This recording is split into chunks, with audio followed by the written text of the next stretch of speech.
అనగనగా ఒక ఊరిలో ఇద్దరు అన్నతమ్ములు ఉండేవారు. ఒకరోజు ఇద్దరు కలిసి వారి చెల్లిని చూడడానికి వారి ఊరికి బయల్దేరుతారు. అన్ననేమో చాలా పిరికివాడు కాని తమ్ముడేమో చాలా ధైర్యవంతుడు. వారిద్దరూ కలిసి వెళ్తూ ఉండగా అడవి మధ్యలోకి రాగానే చీకటి పడుతుంది. అన్న అంటాడు, నాకు భయంగా ఉంది. తమ్ముడు, ఈ రాత్రికి ఇక్కడే ఉండి రేపు ఉదయాన్నే లేచి వెళ్దాం అని అంటాడు. అప్పుడు తమ్ముడు, అన్నయ్య, ఎందుకు భయం? మనం దేవుణ్ణి తలుచుకుంటూ వెనక్కి చూడకుండా వెళ్తే మనకు ఎలాంటి భయం ఉండదు అని ఇద్దరూ కలిసి వెళతారు. కాని తమ్ముడు ఒక ఉపాయం వేసి అన్నయ్యకు భయాన్ని పోగొడదాం అని మధ్యలోనే ఆగి ఒక చెట్టు క్రింద నిద్రపోతాడు. కాని అన్న మాత్రం తన తమ్ముడు వెంట వస్తున్నాడు అనుకోని ధైర్యంగా తన చెల్లి ఇంటికి చేరుకుంటాడు.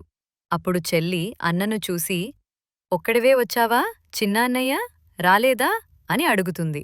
అప్పుడు అన్న వెన్నెక్కి తిరిగి చూసి, ఇప్పటివరకు నా వెన్బడే వచ్చాడే అని అంటాడు. కొద్దిసేపటి తర్వాత తమ్ముడు మెల్లగా నడుచుకుంటూ వస్తాడు. అప్పుడు తమ్ముడు అన్నతో ఇలా అంటాడు, అన్నా, నేను నీ వెంట రాకున్నా నువ్వొక్కడివే ఎలా వచ్చావో చూసావా అన్నయ్య అని అంటాడు. పిరికితనమే మన ధైర్యాన్ని కోల్పోయేలా చేస్తుంది. అందుకే మనం ఎప్పుడూ ధైర్యంగా ఉండాలి. అప్పుడే మనం ఏదైనా సాధిస్తాము.